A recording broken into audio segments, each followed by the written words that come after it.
చాలా మటుకు చెప్పి ఉన్నాను కదా అని ఈసారి పెద్దగా ప్రపంచ పరిస్థితుల గురించి ఎక్కువగా చెప్పలేదు నేను.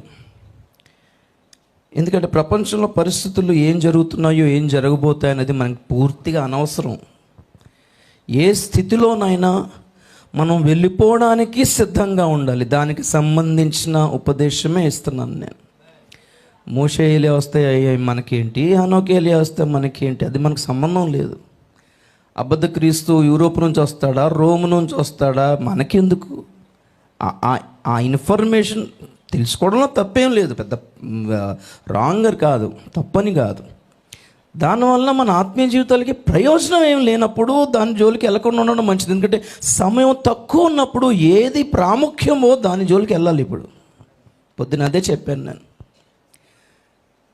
ఈ నెక్ మూమెంట్లో సమయోచితంగా బైబిల్లోండి ఏ వచనాల మీద మన మనస్సులో వెళ్ళాలో ఇప్పటికీ వెళ్ళకపోతే ఎందుకు సేవ ఎందుకు అర్థం కావట్లేదు నాకైతే. ఇప్పటికీ కూడా అబ్రహాము ఆశీర్వాదాలే చెప్తే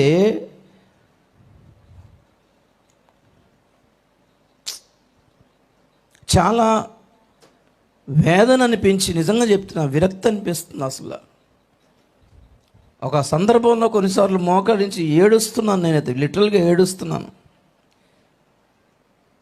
ఈ పరిస్థితులు చూస్తే ప్రభు వస్తాడా, వచ్చేలాగే ఉన్నాడా, వస్తే ఎవరిని తీసుకెళ్తాడు ఆలోచించడానికి కూడా చాలా అరుదుగా ఉన్నారు. ఓ 10 మందిని 20 మంది తీసుకెళ్ళడానికి రాడు కదా.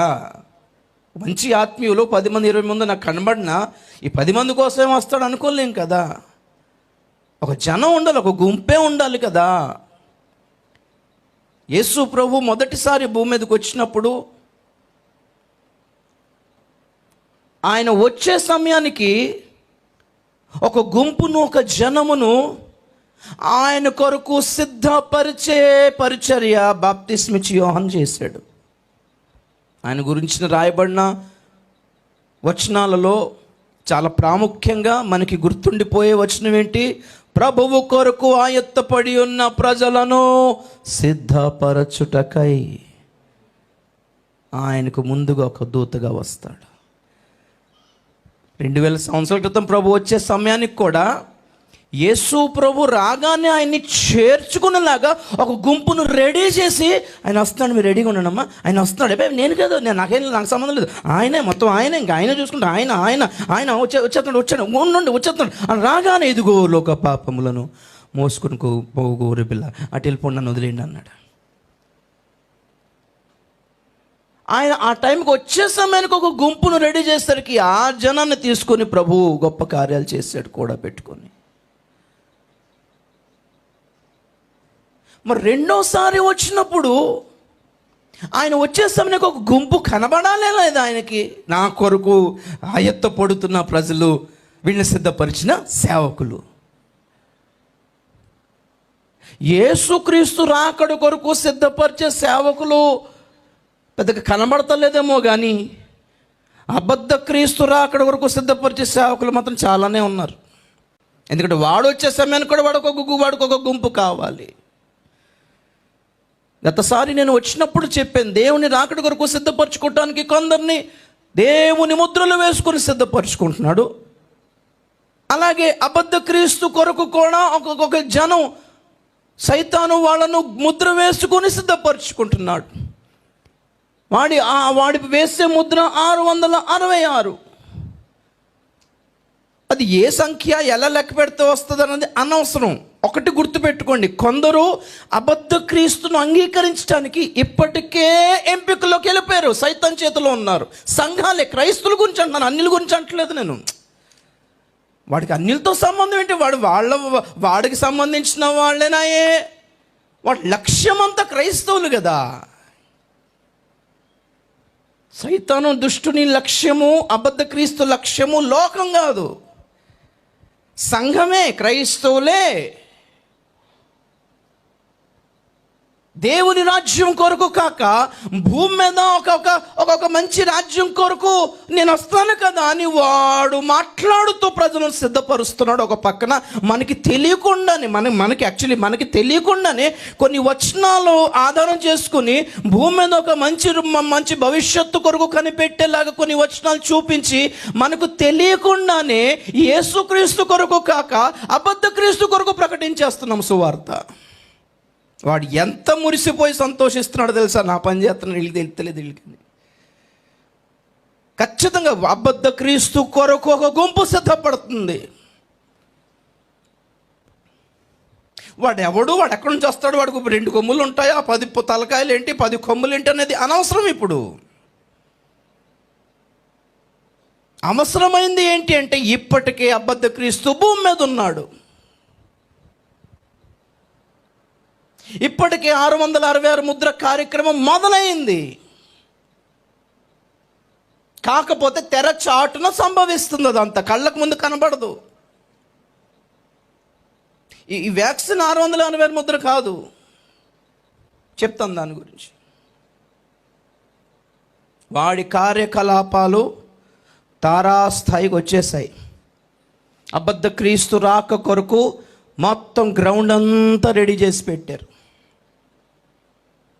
మా మెస్సై వచ్చేసాడు, మా మెస్సై తోటి మేము మాట్లాడుకుంటున్నాము, చర్చలు జరుగుతున్నాయి అని యూదుల రెబ్బాయిలు ప్రకటించినప్పుడు వాళ్ళ దృష్టిలో వాళ్ళ మెస్సయ్య వచ్చేస్తున్నాడు అన్నప్పుడు అతను ఎవరు అని మనకు అర్థమవుతుంది, అబద్ధ క్రీస్తు అని అర్థమవుతుంది. మా మెస్సయ్య వచ్చేసాడు, మేము మాట్లాడుతున్నాం అన్నప్పుడు ప్రభు రాకడ కొరకు కనిపెట్టే క్రైస్తవులు ఏం వినాలి? అబ్రాహాము ఆశీర్వాదాల గురించి వినాలా?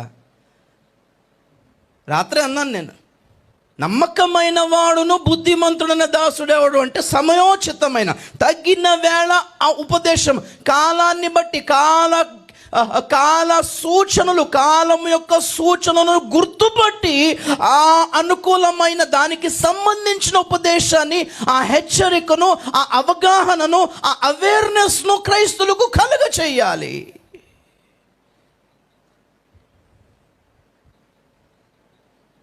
ఖడ్గము రాకముందే బూర ఊదాలి, జనులు తప్పించుకొనున్నట్లు. ఖడ్గము వచ్చుట చూచి ఏ కావలివాడు బూర ఊదనందు చేత జనులు నశించిపోతారో వారి రక్తాపరాధమును నేను ఆ కావలివాని మీద మోపి నేను కావలివానిని విచారింతును. ఏజ్కేలు 33, 6, 7, 8 వచనాలు తీయక్కర్లేదు, సందర్భం కాదు, మనకు టైం కూడా లేదు. దేవునికి స్తోత్రం చెప్తాం గట్టి ఒకసారి. అబ్రాహాము ఆశీర్వాదాలు ప్రకటించడం రాంగ్ అని కాదు, స్వస్థత చేయడం రాంగ్ అని తప్పని కాదు. మరీ అలాగ అనుకుంటే అలాగ ప్రభు చేసిన పరిచయలో స్వస్థతలు జరగలేదా? కానీ this is the time of word ministry. వాక్య పరిచర్య బలముగా సాగాల్సిన దినాలు ఇవి. ఉజ్జీవము స్వస్థతల ద్వారా రాదు, వాక్యం ద్వారానే వస్తుంది ప్రియులారా, ఉపదేశం ద్వారానే వస్తుంది. క్రొత్త నిబంధన ప్రారంభ సువార్తికుడు బాప్తిసం ఇచ్చి యోహాను చేసిన పరిచర్యలో ఒక్క స్వస్థత జరగల, ఒక్క కుంటివాడు నడవల, ఒక్క చచ్చినవాడు లేవల, ఒక్క మూగవాడు మాట్లాడలా. కొన్ని 100 మంది వచ్చి బాప్తిసాలు తీసుకున్నారు. మాత్రం దేన్ని బట్టి? వాక్యాన్ని బట్టే. అంతమంది వచ్చి బాప్తిసాలు మునిగేసరికి ఒక ఇంటర్వ్యూ తీసుకోండి. ఎందుకు మునిగారమ్మా? సంతానం ఏమైనా వచ్చిందా ఆయన ప్రార్థన చేస్తే? సంతానం కాదండి.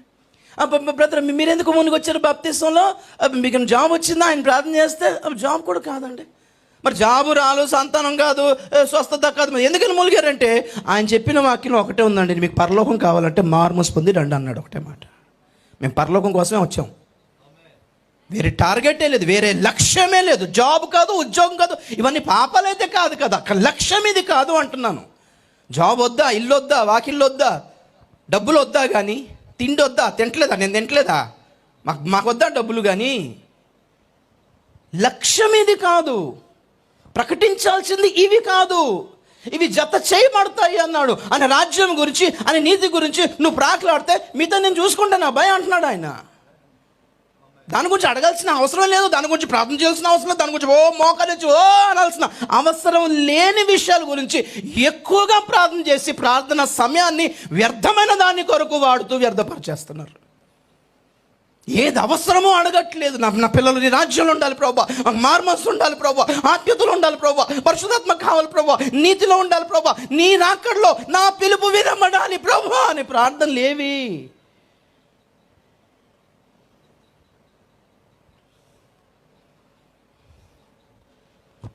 అలాంటి ఫేక్ బ్యాచ్ అంతా, నకిలీ క్రైస్తవ బ్యాచ్ అంతా సంఘంలో 10,000 మంది ఉంటే ఎవరు కావాలండి? ఒరిజినల్గా ఉండేవాళ్ళు 10 మంది చాలు మనతో పాటు వెళ్ళడానికి, అక్కర్లేదు.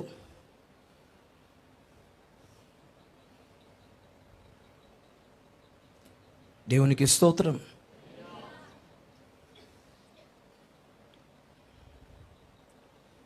లోకానికి భవిష్యత్తు లేదు. ఈరోజు వార్త ఏమైనా చూసారా? పాపం ఉపవాసాల వార్తలు చూడకూడదు, అక్కర్లేదు కూడా. అందుకే అదే అంటున్నాను, లోకంలో ఏం జరిగితే మనకెందుకు? ప్రభు రాకడ వచ్చేసే సూచనలు సంభవిస్తున్నాయి కాబట్టి ఏం జరిగింది, భూకంపాల, సునామీలా, ఇది అవసరం లేదు మనకి. మనం వెళ్తామో లేదో చూసుకోండి. సునామీ రాకుండా మీకోసం ఆగిపోద్దని నేను అంటలేదు. ఏదో కొత్త వైరస్లు వస్తే మీరు తప్పించబడతారని నేను అంటలేదు. అర్థమైందని నేను ఆ మాట అన్ను. చచ్చిపోవచ్చు, ఏమో భూకంపం వచ్చి నెత్తి మీద మన బిల్డింగే పడవచ్చు, మన సునామీలోనే కొట్టుకెళ్ళిపోవచ్చు, కరోనా వచ్చే పోవచ్చు. కానీ ఎలా చనిపోయినా యేసయ్య ఒడిలోకి వెళ్ళేలాగా సిద్ధపడదాం.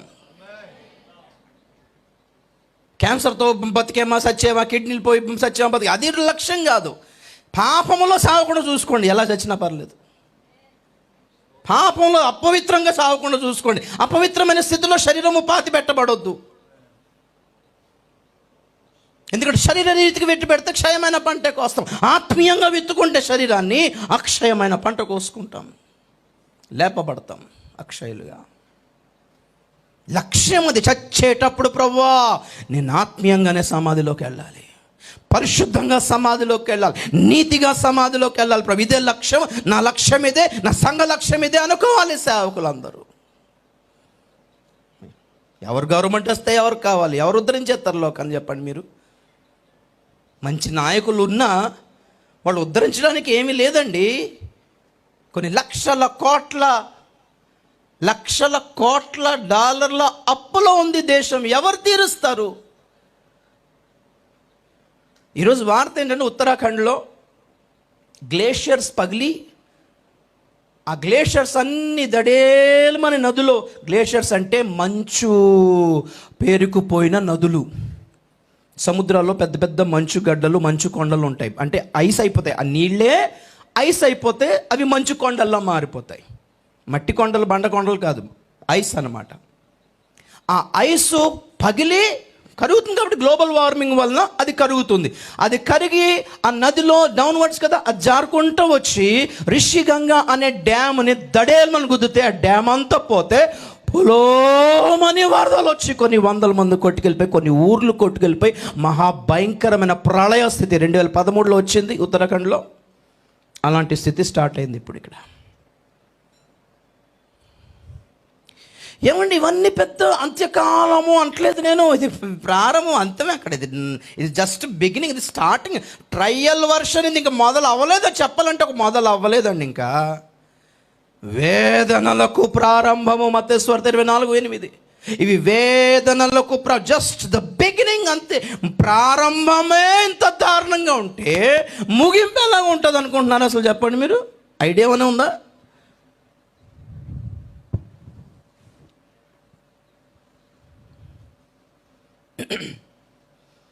కరోనా పెద్ద ప్రళయం కాదు, అది ట్రయల్ వర్షన్. ట్రైలర్ వేశారని అర్థం, పిక్చర్ చూపిస్తారు ముందుంది సినిమా. ప్రపంచం ఎలా స్పందిస్తుందో చూడడానికి విడుదల చేసిన ఒక మహమ్మారి, 1 సంవత్సరం కొరకు. ఇకపోతే వ్యాక్సిన్, ఇది 666 ముద్ర అయితే కాదు. ఎందుకంటే సంఘం ఎత్తబడే వరకు వాడి కార్యాలు అంతగా ప్రబల లేవు. ఎందుకంటే వాడిని అడ్డగించినది ఏదో ఒకటి ఉంది కాబట్టి వాడు బయలుపడటం లేదు. అడ్డగించువాడు తీసివేయబడితేనే కానీ వాడు బయలుపరచబడడు అని తెస్సలోనిక పత్రిక మనకి తెలిసిన విషయాలే. అడ్డగించువాడు పరిశుద్ధాత్మయు సంఘం అన్నప్పుడు తీసివేయబడుట అనేది జరగాల్సి ఉంది. వాడు తెరచాటునే కార్యాలు చేస్తున్నాడు, పబ్లిక్గా డైరెక్ట్గా రాలేడు. వాడు వచ్చిన తర్వాత ఈ ముద్రల కార్యక్రమంలో సైతాను శక్తులు ప్రవేశిస్తాయి. అది చాలా దారుణం. ఆ టైంలో విడువబడిన వాళ్ళు క్రైస్తవులు చాలా ఎక్కువనే ఉంటారు. అందుకే ఎక్కువ శాతం వచనాల్లో మనకి అక్కడ పరిశుద్ధులు కనిపిస్తారని చెప్పడానికి కారణం ఏంటంటే, చాలామంది క్రైస్తవులు విశాలమైన గుంపు ఉండనే ఉంటుంది. ఎందుకంటే ఇలాంటి ఉపదేశం సంపాదించి సిద్ధపడుతున్న వాళ్ళు ప్రపంచవ్యాప్తంగా ఎక్కువ మంది అయితే లేరు కదా, కొద్ది మందే ఉన్నారు. చాలా తక్కువ మంది ఉన్నారు. మామూలు క్రైస్తవులు, నార్మల్ క్రైస్తవులు చాలా ఉన్నారు ప్రపంచవ్యాప్తంగా. ప్రస్తుతం ఉన్న 240 కోట్ల క్రైస్తవ జనాభాలో ఈ ఉపదేశం కలిగిన వాళ్ళు మహా అయితే ఒక 20-30 కోట్లే ఉంటారేమో, ప్రపంచవ్యాప్తంగా ఉంటారేమో, నాకు కూడా అంచనా లేదు. ఎందుకంటే ఈ ఉపదేశం లేకుండా వధువు ఎలాగ తయారవుతుంది? ఒట్టుగానే తయారైపోతుందా? ఈ ఉపదేశము, ఈ అపోస్తుల పునాది, ఈ వైరాగ్యము, ఈ సిద్ధపాటు, ఈ వేరుపాటు ఉన్న క్రైస్తవులు వేరు. లోకంతో కలిసిపోయి లోకంలో సంపాదించి లోకంలో ఉండి అలాగా ఏదో మామూలు భక్తిగా ఆరాధనకి వెళ్ళిపోయి హల్లెలూయా చెప్పేసి హాయ్ చెప్పి దేవునికి హాయ్ చెప్పి మళ్ళీ బాయ్ చెప్పి వెళ్ళిపోయి రకం క్రైస్తవులు బోళ్ళంత మంది లేరా? వాళ్ళు వీళ్ళైతే ఒకటి కాదు. విభజన జరుగుతుందని రాత్రి నుంచి చెప్తున్నాను. విభజన జరగకపోతే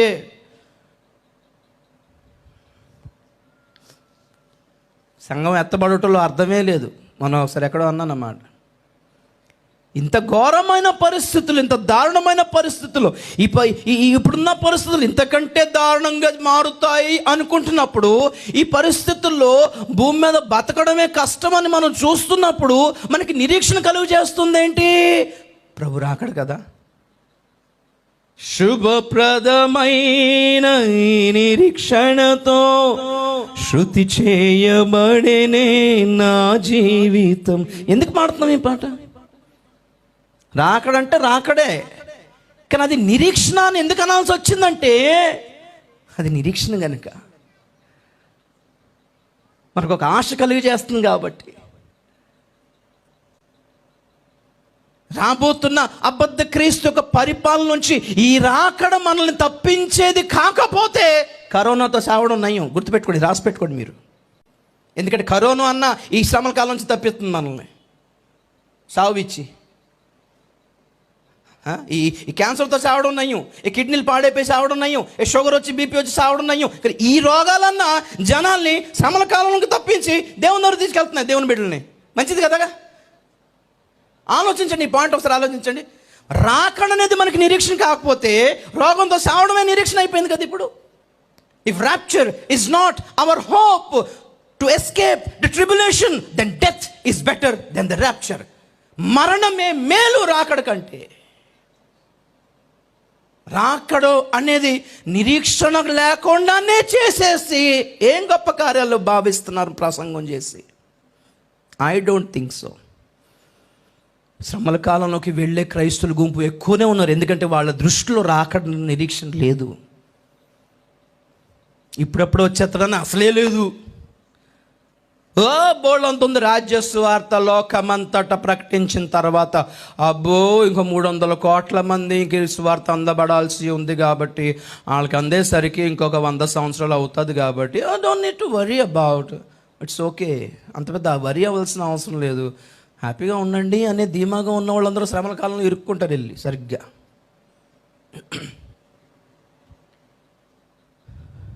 తన యందు నిరీక్షిస్తున్న వారిని ఆయన సిగ్గుపడనీయని దేవుడు. నిజం చెప్తున్నా, నిజంగా రాకడే లేకపోతే దరిదాపుల్లో మనం ఏదో ఒకటి చచ్చిపోయి వెళ్ళిపోవడం బెస్ట్, చాలా బెస్ట్. నిజంగా దైవజనులు ఎంతమంది వెళ్ళిపోయారు, ధన్యులు. అసలు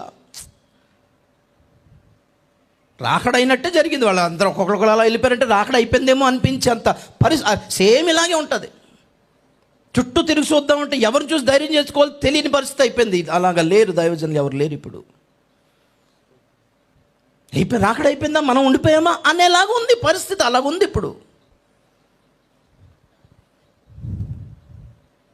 దేవునికి స్తోత్రం. ఈ పాయింట్ మాత్రం ఖచ్చితంగా గట్టిగా పెద్ద అక్షరాలు రాసి పెట్టుకొని, సంఘం ఎత్తబడే రాకడ మనకి నిరీక్షణ కాకపోతే ఏదో రోగం వచ్చి సావడం నయం. దండం ఈ లోకానికి, దేవుని దగ్గరికి వెళ్ళిపోతాం, ఒళ్ళోకి వెళ్ళిపోతాం.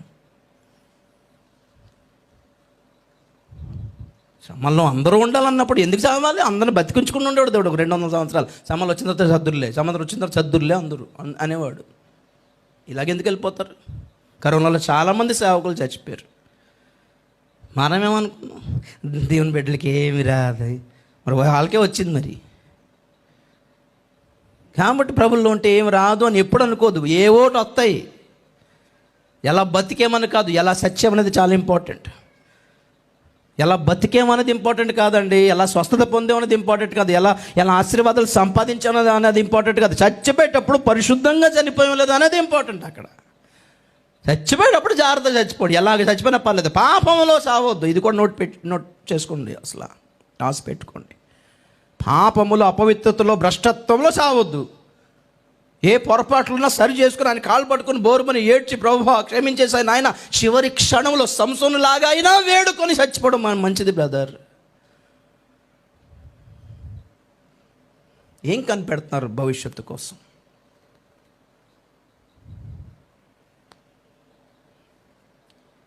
ఈ వ్యాక్సినేషన్లో ప్రమాదం. వ్యాక్సినేషన్ అనే అక్షరాలను మీరు జోడించి ఏదో అంటారు, గ్రీక్ జెమెట్రీ అంటారు, ఏదో అంటారు, మర్చిపోయాను. అందులో 660 కనిపిస్తుంది వ్యాక్సినేషన్ అనేది. ఆ పదం చూడండి మీరు. యెషయా గ్రంథము 27వ అధ్యాయము మొదటి వచనం ఓపెన్ చేద్దాం. 26వ అధ్యాయము 21 నుంచి చదివితే, నీవు వెళ్ళి 20 నుంచి నా జనమా, ఇదిగో వారి దోషమును బట్టి భూనివాసులను శిక్షించుటకు, ఇదిగో వారి దోషమును బట్టి భూనివాసులను శిక్షించుటకు యెహోవా తన నివాసములో నుండి వెడలి వచ్చుచున్నాడు. యెహోవా బయలుదేరి వచ్చుచున్నాడు. భూమి తన మీద చంపబడిన వారిని ఇకను కప్పకుండా తాను త్రాగిన రక్తమును బయలుపరచును. నీవు వెళ్ళి నీ అంతఃపురములలో ప్రవేశించుము. నీవు వెళ్ళి నీ తలుపులు వేసుకునుము. ఉగ్రత తీరిపోవు వరకు కొంచెము సేపు దాగియుండుము. 27:1 కలిపి చదవండి. ఆ దినమున యెహోవా గట్టిదై గొప్పదై బలమైన తన ఖడ్గమును పట్టుకొనును. తీవ్ర సర్పమైన మకరమును, వంకర సర్పమైన మకరమును ఆయన దండించును. సముద్రము మీదనున్న మకరమును సంహరించును. స్తోత్రం చెప్దాం గట్టిగా ఒకసారి, గట్టిగా హల్లెలూయా. చూడండి, ముందు రాకడ, తర్వాత సర్పాలు. నిన్న మాట్లాడుకున్నాం. యెహోవా తన నివాసం నుంచి బయలుడి వెడలి వచ్చుచున్నాడు. భూమి తన మీద చంపబడిన వారిని ఇకను కప్పకుండా తాను త్రాగిన రక్తం బయలుపరచున్నాడు. చూడండి, స్తోత్రం చెప్పినట్టు ఒకసారి. నిన్నే అనుకోండి, నిర్దోషుల రక్తం, పరిశుద్ధుల రక్తం, క్రైస్తువులను చంపిన వాళ్ళ రక్తం, సేవకుల రక్తం, ఏమండి, అభాగ్యుల రక్తం, బాధపరచబడు వాడుతున్న రక్తము ఈ నేల తాగినందుకు ఈ నేల వణిగిపోతుంది. ఎందుకు వస్తున్నాయి? భూకంపాలుతూనే వచ్చేస్తున్నాయి అనుకుంటున్నారా? అది వణుకుతూ అది త్రాగిన రక్తము బయట పెడతాదంట. దానిని బట్టి ఆ నిరపరాధుల రక్తాన్ని బట్టి శిక్ష రాబోతుంది. ఎక్కడ భవిష్యత్తు చూస్తున్నారు మీరు? మనకేంటి, బాగానే ఉన్నాం, 3 పూటలు తిని ఏసీ రూమ్లో కూర్చుంటున్నాం, ఏసీ కార్లో తిరుగుతున్నాం. నాకు ఏసీ రూమ్ ఉండాలి అని చెప్తున్నాను నేను కూడా. కానీ బాధపడి, వేదన పడి, నలిగి చచ్చిన వాళ్ళు బాధ ఉందో చూసారా?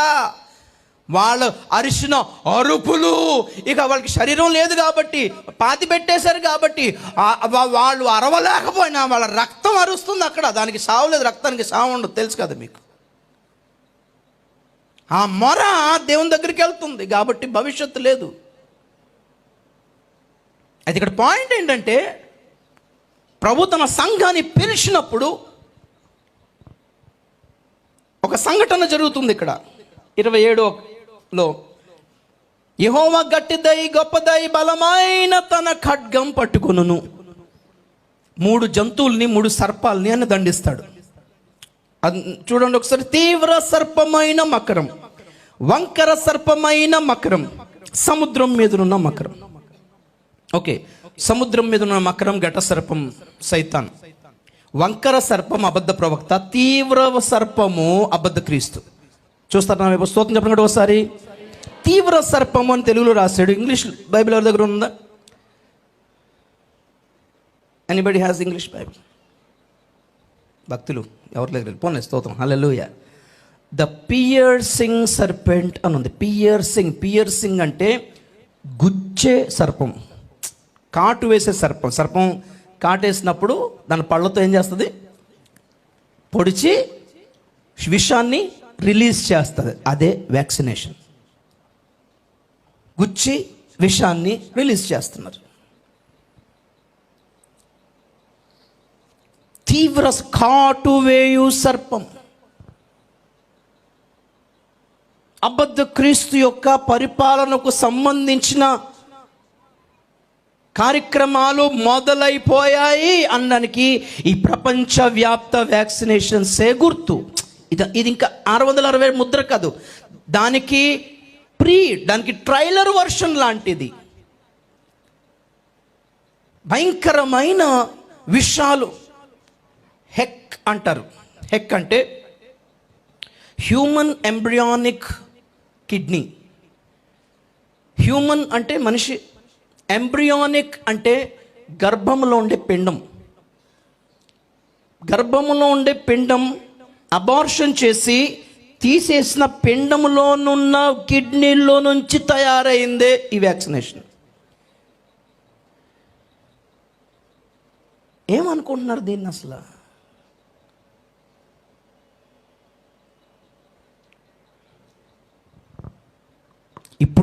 ఇప్పుడు వచ్చిన వ్యాక్సినేషన్కి ఆ భయంకరమైన విషయాలు లేవు, కానీ 2వ దశలో 3వ దశలో వస్తాయి. అది కంటిన్యూ అవుతాయి. ఒకటి కాకపోతే ఒకటి గుర్తుపెట్టుకోండి. దీనిని పదాలు మర్చిపోతాను, ఎందుకంటే నాకు ఇంట్రెస్ట్ పోయింది అసలు. మొత్తం దీని గురించి చెప్పాల్సిన ఇంట్రెస్ట్ పోయింది. ఏది చెప్పినా కనుక నా అక్కడ కొరకు సిద్ధపడమని చెప్పడానికి ఇష్టపడుతున్నాను నేను. అందుకే వర్డ్స్ గుర్తుపెట్టుకోలేదు నేను. వ్యాక్సిన్ ఇక మీదట పాస్పోర్ట్గా ఎంచబడుతుంది. వ్యాక్సిన్ ఇక మీదట మీరు మీ ఏటీఎం కార్డ్స్ లాగా, డెబిట్ కార్డ్స్ లాగా ఉంటుంది. ఇప్పుడు మీరు ఒక షాపింగ్ మాల్కి వెళ్ళాలంటే మాస్క్ లేకపోతే ఎంట్రీ లేదని బోర్డు పెడతాడు. No mask no entry. Railway స్టేషన్కి వెళ్తే నో మాస్క్ నో ఎంట్రీ. ఎలాగైతే పెడుతున్నారో ఈసారి వ్యాక్సిన్ లేకపోతే మీరు షాపింగ్ మాల్కి వెళ్ళలేరు. వ్యాక్సిన్ వేసుకున్న వాళ్ళకి ఒక క్వాంటమ్ డాట్ టాటూ అంటారు. క్వాంటమ్ డాట్ టాటూ అంటే వ్యాక్సిన్ వేసుకున్న వాళ్ళకి ఒక సీల్ ఇస్తాడు, ఒక ముద్ర ఇస్తారు, ఒక ఇది ఇస్తారనమాట, స్టాంపు. అప్పుడు కరోనా పాజిటివ్ వచ్చిన వాళ్ళకి స్టాంపు గుద్దారు. అంటే నేను కరోనా వాడిని అని. వాడు బయట ఎక్కడ కనబడినా లాక్కెళ్ళిపోతారు. ఎక్కడ కనబడినా లాక్కెళ్ళిపోతున్నారు. నేను చేయి చూపి సరే నువ్వు కరోనా మూసుకొని మూతలు లాక్కెళ్ళిపోతాను. ఎక్కడ బయట కనబడకుండా తిరగకుండా చేసి ఎత్తుకెళ్ళిపోయి లోపల వేసిరేస్తున్నాను. జనం అంటే ప్రేమ ప్రభుత్వాలకి. నీ కరోనా వచ్చింది లోనన్నా లోపలికి రా తిందు బిడ్డ అని పిలిచారు అనుకుంటున్నారా? ఎత్తికెళ్ళి పడేస్తున్నారు. అక్కడ కుప్పలు శవాలని గొట్టల కింద పడేస్తున్నారు. ఒక ఫ్యామిలీలో ఒక అబ్బాయి చచ్చిపోతే ఆ శవాన్ని ఆ ప్లాస్టిక్ కవర్లో చుట్టి గొట్టల కింద పడేస్తే పాపం ఆ ఫ్యామిలీ వచ్చి ఒక పాస్టర్ గారు, అయ్యా మా కొడుకు అయ్యా అంటే పాపం పాస్టర్ గారు ఆయనే మాస్క్ వేసి మొత్తం శానిటైజర్ వేసుకొని పరిగెత్తి శవాల గొట్టలకి వెళ్ళిపోయి ఆ శవంగా చూసుకొని ఆ లేబుల్ చూసుకొని ఈడ్చుకొచ్చి ఆ శవాన్ని అప్పగించిన. ఆ సాక్ష్యం చెప్తుంటే భయం వేస్తుంది. మీరు ఎలాగెళ్ళారు పాస్టర్ గారు అంత రిస్క్లో? ఆ ఫ్యామిలీ బాధ అనిపించింది అయ్యా అన్నాడు ఆయన. శవాల గుట్టలు అన్ని ప్లాస్టిక్ బ్యాగ్లో చుట్టేశారు. ఎక్కడ గుర్తుపడతారు వాళ్ళ అబ్బాయి ఎవరో? వెతికి తీసి అంత రిస్క్ మీద వెళ్ళి తీసుకొచ్చాడంట. దేవుని మహాత్మను బట్టి ఆయనకి ఏమీ కాలేదు. ఈ శవాల గుట్టలు ఏమైనా డ్రామా అనుకుంటున్నారా? అప్పుడప్పుడు జరుగుతుంటాయి ఇలాంటివి అనేట టైపువి కావివి. సాక్షాత్తు మహాభయంకరమైన నాశనానికి సంకేతం, ముందస్తు సూచనలు ఇవన్నీ కూడా. చిన్న ఎగ్జాంపుల్స్ లాంటివే. కాబట్టి వ్యాక్సిన్ వేసుకున్న వాళ్ళకి ఒక సీల్ ఇస్తారు, ఒక లైసెన్స్ లాగా ఇస్తారనమాట. No vaccine no entry. ఏ కంపెనీల్లో మీరు జాబ్ చేస్తున్నారు, వ్యాక్సిన్ లేకపోతే మీకు జాబ్స్ తీసేస్తారు. ఇప్పటికే నాకు చాలా ఫోన్స్ వచ్చేసాను, నేను ఆఫీస్లో పని చేస్తున్నాను, ఆఫీస్లో మీరు వ్యాక్సిన్ వేసుకోకపోతే జాబ్ తీసేస్తున్నారు. అంటే నన్ను ఒకటే, మీరు నిర్ణయం తీసుకోవాలి సిస్టర్ గారు. వేసుకోమని చెప్పను, వేసుకోవద్దని చెప్పను. వేసుకోకపోవడం చాలా కరెక్ట్. ఎందుకంటే ఈ వ్యాక్సిన్ వేసేసుకుంటే దేవుని శిక్ష వస్తుందని నేను అన్నాను. ఎందుకంటే 620 ముద్ర అయితే కాదు, కానీ దీనివల్ల వచ్చే రియాక్షన్స్ ఏంటో ఇప్పటికి మీకు తెలియదు, నాకు తెలియదు. అంత కంగారే. ఒక 2-3 నెలలు ఆగండి, ఏమవుతుందో మనకేం తెలుసు, ఇందులో ఏమున్నాయి మనకేం తెలుసు. నేను గత సంవత్సరం వచ్చినప్పుడే చెప్పాను, ముందు చిన్నపిల్లల్ని వృద్ధుల్ని చంపాలనే ప్లాన్లో ఉన్నారు కాబట్టి ముందు పిల్లలకి వృద్ధులకి వేయడానికి ప్రయత్నం చేస్తున్నారు. ఇవి వ్యాక్సిన్తో చచ్చిపోకపోవచ్చు, ఇది ఆ ముద్రేం కాదు, ఇది చిప్పేం కాదు, కానీ ఇది వేసుకున్నందుకు ఒక చిప్ ఇస్తారు ఫస్ట్. దానివల్ల మీరు షాపింగ్ మాల్కి ఎంట్రీ అయ్యేటప్పుడు ఎలాగైతే స్కానర్స్ ఉంటాయో, వ్యాక్సిన్ వేసుకున్నాడు అని వెంటనే సిగ్నల్ వాళ్ళకి దానికి తెలిస్తే మీకు అలౌ చేస్తుంది ఎంట్రీ. మీరు వ్యాక్సిన్ మీ దగ్గర ఆ సీల్ లేకపోతే, అది లేకపోతే అందులో కూడా చిప్ ఉంటుంది, అది లేకపోతే వెంటనే అంటే పోలీసులు వచ్చి మీ వ్యాక్సిన్ లేదా మీరు షాపింగ్ చేయడానికి వీళ్ళు, మీరు బియ్యం కొనుక్కోవడానికి కూడా అవకాశం ఉండదు. తర్వాత జాబ్స్ పోతాయి, స్కూల్స్లో అలౌ చేయరు వ్యాక్సిన్ వేసుకోకపోతే. ప్రస్తుత పరిస్థితుల్లో మాత్రం మీకు అవకాశం ఇచ్చారు, వేసుకోండి, వేసుకోకపోతే మీ ఇష్టం, బలవంతం ఏం లేదు. అనేసరికి మా ఇష్టం అంట, వేసుకోకపోయినా పర్లేదంట అని అంటున్నారే కానీ నువ్వు వేసుకోకపోతే నీకు స్కూల్కి రావద్దు అంటారు పిల్లలు. నువ్వు వేసుకోకపోతే నీకు హాల్ టికెట్ ఎవరు పరీక్ష కోసం అని కాలేజ్లో అంటారు. నువ్వు వేసుకోకపోతే నీకు జాబ్లోంచి తీసేస్తామంటారు. జాబ్లోంచి తీసేయడం అంటే ఇది మ్యాండేటరీ అని కాదు. నువ్వు వ్యాక్సిన్ వేసుకోకపోతే నీకు ఏదో కరోనా వచ్చో, ఏదో రోగం వచ్చో, ఆ జాబ్లో ఆ ఆఫీస్లో ఉన్న వాళ్ళందరికీ వచ్చిందనుకోండి, ఏదైనా రోగం వచ్చిందనుకోండి, అప్పుడు ఆ డైరెక్టర్ని, ఆ ఆఫీసర్ మీద కేసు పడుతుంది. నీ ఎంప్లాయీస్కి నువ్వెందుకు వ్యాక్సిన్ వేయలేదు, నువ్వు చేసిన నిర్లక్ష్యం వల్ల చాలామంది జబ్బును బారిన పడ్డారు కదా అని చెప్పి కేసు పడుతుంది. కాబట్టి వాళ్ళు భయం వేసి లేదు వ్యాక్సిన్ లేకపోతే మీరు రాకండి, జాబ్లో తీసేస్తున్నాం. వ్యాక్సిన్ లేకపోతే షాప్కి వెళ్ళరు. ఇంకొక వార్త చదివాను నేను, ఇంకో 8 నెలల్లో సంవత్సరంలోనూ డేట్ కరెక్ట్గా కాకపోయినా అటు ఇటుగా బయట మీకు షాప్స్ ఉండడానికి అవకాశం లేదంటే బిస్కెట్లతో సహా గవర్నమెంటే అమ్ముతుంది. ఆకలేసిందా బయటకు దుకాణంకి వెళ్ళి బిస్కెట్ ప్యాకెట్ తెచ్చుకుని కొనుక్కున్నారు, కూల్ డ్రింక్ తెచ్చుకున్నారు. ఆ షాప్స్ అన్నీ బంద్ అవుతాయి. ఎవరికి కొంచెం డబ్బులు ఎక్కువైపోయి మీకు వ్యాపారం చేయాలని ఉంది, ఒక షాప్ తీసుకొని అక్కడ కిరాణా కొట్టు ఒకటి పెట్టుకుంటాం, అక్కడ సూపర్ మార్కెట్ ఒకటి పెట్టుకుంటాం అని అంటే దానికి అవకాశం లేదు. బట్టల దుకాణంతో సహా, కూల్ డ్రింక్ షాపులతో సహా, కిళ్ళీ దుకాణాలతో సహా అన్ని గవర్నమెంట్ హ్యాండ్కి వెళ్తుంది. కాబట్టి కొనుటకైనను అమ్ముటకైనను అవకాశం లేదు సాధారణ ప్రజలకి. ప్రజల దగ్గర డబ్బులు ఉంటే గవర్నమెంట్ మాట వినట్లేదు కాబట్టి డబ్బులు లేకుండా చేస్తారు. ముందు నా మాట వినండి, మీరు మాట వినండి. 20 సంవత్సరాలుగా ఈ మాటలు చెప్తున్నాను నేను. 20 సంవత్సరాల క్రితం నా మాటలు విడ్డూరంగా విచిత్రంగానే ఉన్నాయి. ఎందుకంటే పరిస్థితులు బాగున్నాయి, నేను చెప్పినట్టుగా అవన్నీ లేవు, బైబిల్లో రాయబడినట్టుగా అవన్నీ జరగట్లేదు. టెక్నాలజీ లేదు, చిప్పింగ్ సిస్టమ్ లాంటివి లేవు, నెట్వర్క్ లేదు, ఇంటర్నెట్ పెద్దగా ప్రబలం లేదు అప్పట్లో 20 ఇయర్స్ బ్యాక్. కాబట్టి నేను చెప్పినవి క్రైస్తవులకి వింతగా మేము నవ్వుకున్నాను అనమాట. ఓ చెప్తాడులే సోది, ఇట్ట కూడా అవుతుంది అంటే కదా. పరిస్థితులు బాగున్నప్పుడు చెప్పినప్పుడు నమ్మలేదు, ఓకే. మరి పరిస్థితులు మన కళ్ళెదుట చెప్తున్నప్పుడైనా నమ్మకపోతే నష్టం ఎవరికి ఆలోచించండి ఒకసారి. ప్రతి క్షణం ఒక ఫోన్ వస్తుంది, మీరు చెప్పినట్టు జరుగుతుందన్న, మీరు చెప్పినట్టు జరుగుతుందన్న. నేను చెప్పినట్టు జరగడం కాదు, అది రాయబడిన విషయం తెలియజేశాను. ఉన్న విషయాలు జనరల్గా అందరి దృష్టి అటువంటి వాక్యాల మీద వెళ్ళదు. ఎందుకంటే ఈ ప్రసంగానికి కానుకలు రావు బ్రదర్ సిస్టర్. ఈ ప్రసంగానికి పరిగెత్తుకుని ముందుకు వచ్చి ముసుగేసి అయ్యా ప్రార్థన చేయండి అనేవాళ్ళు నాకు లేరు ఇక్కడ. ఎందుకంటే నా ప్రసంగంలో స్వస్థత కాదు, ఆశీర్వాదం లేదు, ఒక ఉద్యోగం లేదు, ఒక చదువు లేదు, ఒక బంగారం లేదు, ఒక వెండి లేదు, ఒక పెళ్లి లేదు, ఒక సంతానం లేదు. కాబట్టి ఎవరు వస్తారు ప్రార్థన చేయించుకుంటారు, ఎందుకు కానికిస్తారు? కాబట్టి జనం జాగ్రత్తగా ఏ ప్రసంగం చేస్తే డబ్బులు వస్తాయో చూసుకొని సెటిల్ అవుతున్నారు అందరూ. మరి నా లక్ష్యం, నా పిలుపు, నా దర్శనం అయితే అది కాదు.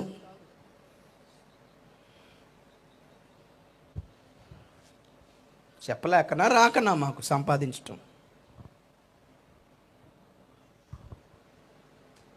పోనీ అందరూ చెప్పక్కర్లేదు ఇలాంటి విషయాలు, చెప్పిన వాళ్ళు కొంచెం పట్టించుకోండి అంటున్నాను. 2020 సంవత్సరంలో మీటింగులు లేవు, చర్చిలు లేవు, సంఘాలు లేవు, మహమ్మారి, కరోనా, లాక్డౌన్, షట్ డౌన్, అందరూ తలుపులకి కిటికీలు తాళాలు వేసుకొని లోపలుండి వామ్మో వామ్మో బాబోయ్ దేవుడా దేవుడా ఏంటిది, ప్రపంచమే కళ్ళం అయిపోతుంటే క్రైస్తవుల పరిస్థితి ఎలాగుంది? వాళ్ళు ఫేస్బుక్ దగ్గర, యూట్యూబ్ దగ్గర, యూట్యూబ్ దగ్గర తెరిచి ఈ కరోనా గురించి ఏం చెప్తారేమో, బాబో ఇదేంటి ఇలాగొచ్చేసింది అంటే రాకడ వచ్చేసిందా, లేకపోతే సమలకాలం మొదలైపోయిందా, లేకపోతే ఇంక ఏంటిది ఏంటని అనే ఆశతో జనాలు యూట్యూబ్ తెరిచి, ఫేస్బుక్ తెరిచి ఎవరే ప్రసంగం చేస్తాడో అన్నీ వినడానికి ప్రయత్నం చేస్తాడు. ప్రసంగాలు ఎలాగున్నాయి తెలుసా? నమ్ముట నీ వల్లనైతే నమ్ము అని. ఏం మాట్లాడుతున్నారు? ఈ టైం ఏంటి? నువ్వు చెప్పే ప్రసంగం ఏంటి?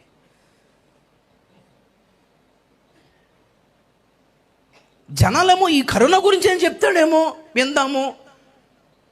ఈ షట్ డౌన్ అనేది అసలు ఏంటి ప్రపంచవ్యాప్తముగా అన్ని ఇండస్ట్రీలు, సినిమా ఇండస్ట్రీలు, రాజకీయ వ్యవస్థ, మత వ్యవస్థ, బిజినెస్ ఫీల్డ్, ఆర్థిక వ్యవస్థ అన్ని స్తంభించిన సంఘటన మన తరములో ఇంతకు ముందు ఎప్పుడు జరగలేదు.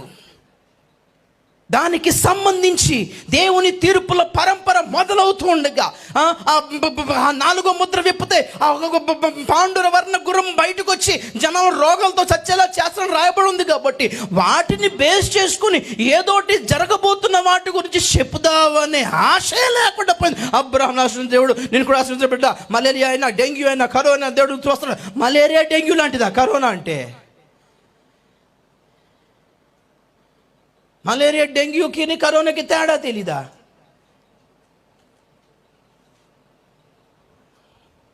వాతావరణ కాలుష్యం వలన, మన తినే ఆహార అలవాట్ల వలన రోగాలు వస్తాయి.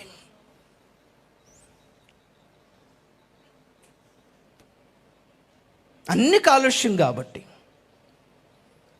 కానీ తెగుళ్ళు మన ఆహార పొరపాట్ల వలన రావు, దేవుని శిక్షలలో భాగం ఇవి.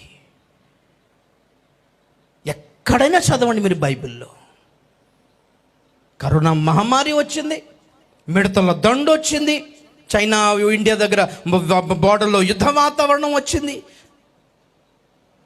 ఇంకేంటిది వరదలు వర్షాలు వచ్చి అంఫాన్ తుఫాను వచ్చింది, నిసర్గ తుఫాను వచ్చింది, గ్యాస్ లీక్ అయింది. ఇవన్నీ చూస్తుంటే మామూలు కష్టాలు వస్తుంటాయి అనేలాగున్నాయా ఇవి? ఇప్పటికీ తేరుకోకపోతే ఇంకెప్పుడు తేరుకుంటారు చెప్పండి అసలు నాకు? ఇప్పటికీ దానికి సంబంధించిన వచనాల మీద మనస్సు వెళ్ళకపోతే ఎప్పటికి వస్తుంది చెప్పండి? పరిస్థితులు బాగున్నప్పుడు ఇటువంటి వచనాల మీద, రాకడ, నాశనం అనే వచనాల మీద, తెగుళ్ళు అనే వచనాల మీద మనసు రాల. పరిస్థితులు బాగున్నాయి. పరిస్థితులు బాగోకపోగా, దారుణమైన పరిస్థితులు రాగా, ఈ సంవత్సరం మనకు చాలా బాగుంటుంది, మనం చాలా మంచి సేవ చేస్తాం, చాలా అద్భుతంగా నడుస్తుంది అనుకున్నప్పుడు మన ప్రవచనాలు, మన అంచనాలు తారుమారేలాగా మార్చినల్లో లాక్డౌన్ అయిపోయి దన్మనేసరికి అప్పటికన్నా తేరుకొని బైబిల్లో కొంచెం కొత్తగా చదివితే బాగుండేది కదా. లేదు, అబ్రహామును ఆశ్రయించిన దేవుడు నిన్ను కూడా ఆశ్రయిస్తాడు బిడ్డ. ఈ రోగాలను యేసు నామములో బంధిస్తాం. నేను అన్నాను, తెగుళ్ళు దేవుడు పంపిస్తే వస్తాయి. నువ్వు యేసు నామములో కరోనాను బంధిస్తే ఎవరిని బంధిస్తున్నావు తెలుసా? అవతల ఎవరున్నారో తెలియకపోతే ఎలాగ ఏమి యుద్ధం చేస్తాం చెప్పండి? సైతాన్ని అయితే బంధించు, దేవుని బంధించేస్తామా? ఎవరితో మాట్లాడతా? ఏం మాట్లాడుతున్నారు? తెగుళ్ళు వచ్చినప్పుడు చేయమనేది ఒకటే పని. 2వ దినవృత్తాంతముల గ్రంథము 7వ అధ్యాయము 12 చదవండి ఒకసారి. అప్పుడు యెహోవా రాత్రియందు సొలొమోనునకు ప్రత్యక్షమై ఇలాగు సెలవిచ్చెను, నేను నీ విన్నపమును అంగీకరించి ఈ స్థలమును నాకు బలులు అర్పించు మందిరముగా కోరుకుంటుని. వాన కురియకుండా నేను ఆకాశమును మూసివేసినప్పుడే గాని, దేశమును నాశనం చేయుటకు మిడతలకు సెలవిచ్చినప్పుడే గాని, నా జనుల మీదికి తెగులు రప్పించినప్పుడే గాని, నా పేరు పెట్టబడిన నా జనులు తాము తగ్గించుకొని ప్రార్థన చేసి నన్ను వెదకి తమ చెడు మార్గములను విడిచినెడలా ఆకాశము నుండి నేను వారి ప్రార్థనను విని వారి పాపమును క్షమించి వారి దేశమును స్వస్థపరచుదును. స్తోత్రం చేద్దాం గట్టిగా ఒకసారి. హల్లెలూయా. ఈ పాయింట్ నోట్ చేసుకోండి. నేను జనుల మీదకి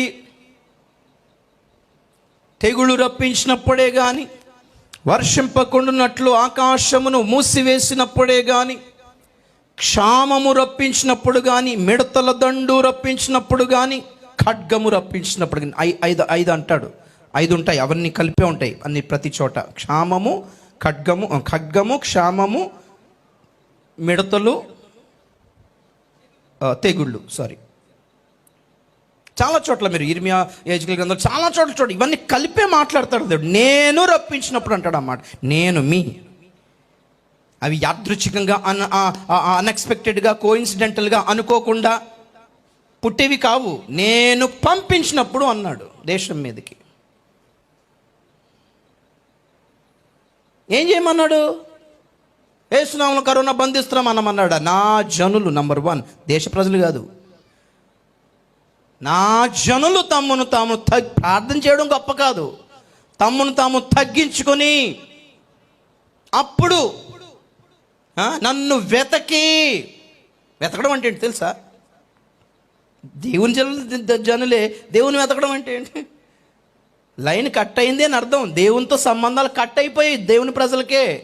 ముందు ఆ కనెక్షన్ కలుపుకోండి. లైన్ అంతా సిగ్నల్ చూడండి. మొబైల్లో మనకి సిగ్నల్ సరిగ్గా రావట్లేదు అనుకోండి, చూసుకుంటాం ఎక్కడ సిగ్నల్ బాగా వస్తుంది, ఎక్కడ వస్తుంది చూసుకుని అక్కడ ఇక్కడ ఫుల్ సిగ్నల్ హలో అంటాం. వెతకాలి. ఎక్కడ ఏ సంఘానికి వెళ్తే, ఏ సహవాసంలోకి వెళ్తే, ఏ ఉపదేశంలోకి వెళ్తే, ఏ దైవజనం దగ్గరికి వెళ్తే ఎలా కనెక్ట్ అవుతావు? వెతికి చేయాల్సిన అర్జెంట్ పని ఏంటంటే తమ చెడు నడతలు విడిచిపెడితే అప్పుడు ప్రార్థించండి. నేను ఎందుకు మిమ్మల్ని ఆ దేశాన్ని స్వస్థపరుస్తాను అన్నాడు. ఆ పై మాటలు తెలిసి కింద లైన్ పట్టుకుంటాం మనం. ఒరిగింది ఏం లేదు. ఎవరి ప్రార్థన వలన కరోనా ఆగల. గ్యాప్ ఇచ్చాడు దేవుడు. తేరుకోండి, సర్దుకోండి అన్నాడు. సూత్రం చెప్పండి కదా ఒకసారి. మ్యాటర్ ఇక్కడ ఆయన జల్లులే, నా జనులు. దేశ ప్రజలుగా అంత ఆయన నా జనులు సరి చేసుకోండి. ఫస్ట్ చెడు నడతలు మానేయండి, లోకమైన దృష్టి మానేయండి. ఇవన్నీ జరుగుట చూసినప్పుడన్నా కనీసం తలలు ఎత్తుకుంటే బాగుంటుంది కదా. లూకాసు వార్త 21:28, లూకాసు వార్త 21:28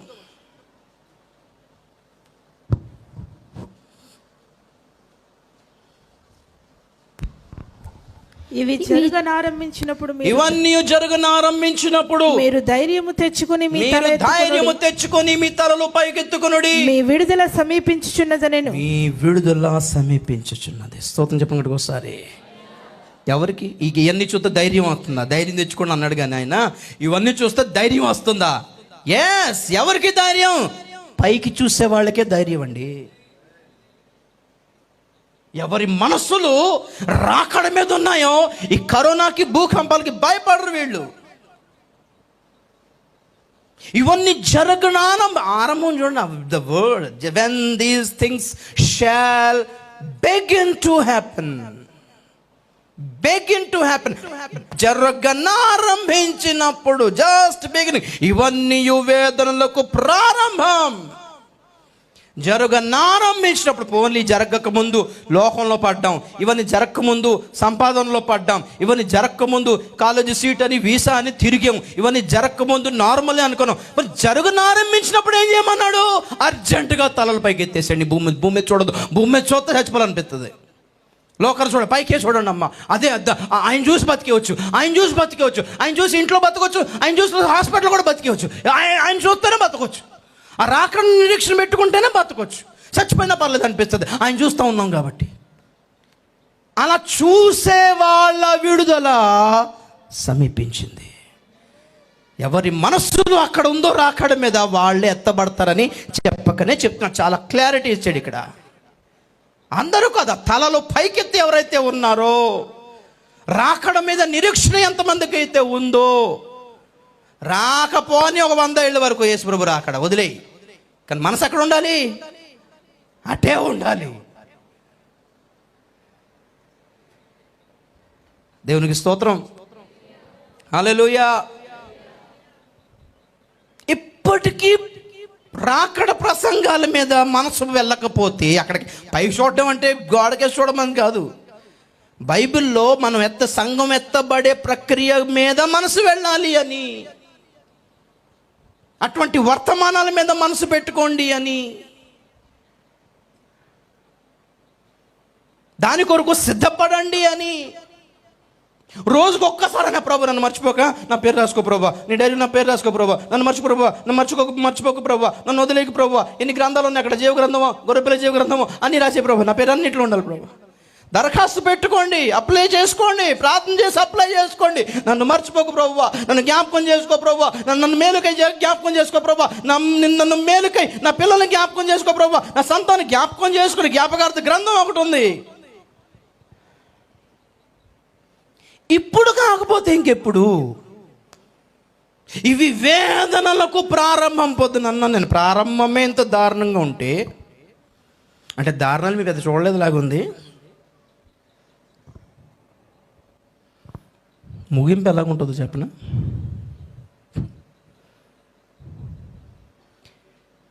ఈ వేదనలకు ప్రారంభంలో చావు కనబడుతుంది. అమ్మో కరోనాతో చచ్చిపోయాడంట, నొరకారు చచ్చిపోయాడంట, అమ్మమ్మ అక్కడ రేప్ చేసి పొడిచి చంపేశారంట, అమ్మ ఇక్కడ క్రైస్తువులు చంపేశారంట, అమ్మమ్మ ఎవరో భయంకరమైన క్యాన్సర్ వచ్చి చచ్చిపోయాడంట. చావు కనబడుతుంది ఇక్కడ.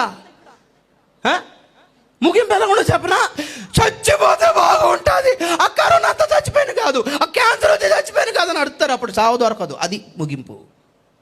ఇప్పుడు చావడమే ఆశీర్వాదం, భవిష్యత్తు బతకడమే శాపం. ప్రియులారా, అర్థమైందా మీకు? చచ్చిపోతే బాగుంటుంది అనుకుంటారు ఆ రోజుల్లో. చచ్చిపోయాక ఈ ఘోరం చూడకండి, నా పిల్లలు నా కళ్ళు చూడడం కంటే అయ్యో కరోనాతో పోయాం కదబ్బా అని ఆ రోజు ఏడుస్తారు. కరోనా చాలా మేలు అనిపిస్తుంది అప్పుడు. ఆ క్యాన్సర్ బాగింది, నా క్యాన్సర్ బాగిందని సాక్ష్యం చెప్పిన వాళ్ళు పోయి ఉంటే బాగుండేది, అదే క్యాన్సర్తో ఏడుతారు అప్పుడు.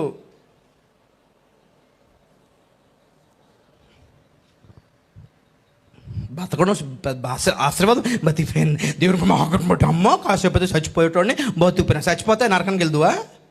అదా నీ నిరీక్షణ? అమ్మ కాసేపు చచ్చిపోదురు, బతికి చేసిందేముంది?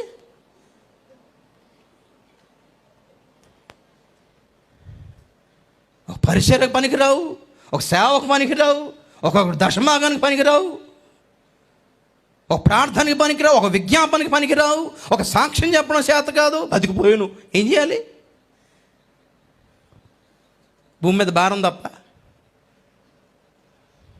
బతికిపోవడం సాక్ష్యాలు కావు. నీ ముగింపు విజయముతో ఉంటే అది సాక్ష్యం. హల్లెలూయా.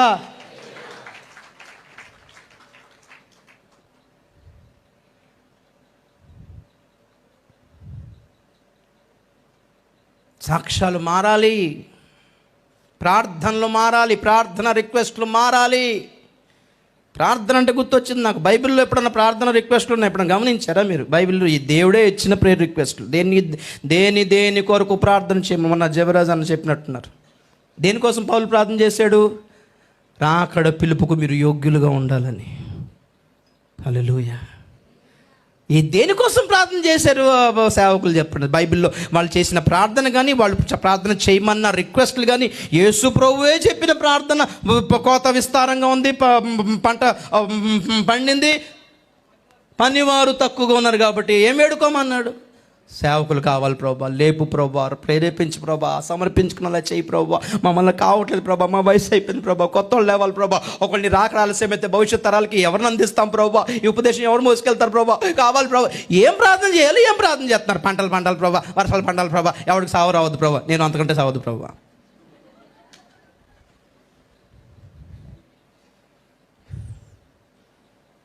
నిన్న ఒక వాక్యం చూపించాను. ఎవరు జాగ్రత్తగా పొరపాటును కూడా చాలామంది సేవకులు ఏ వచనం జోలికి వెళ్ళరో అందులో ఒకటి, నేను భేదమును కలుగ చేయవచ్చి తిని ఒక కుటుంబంలోనే 3 4 చిచ్చి పెట్టేస్తాను అన్నాడు.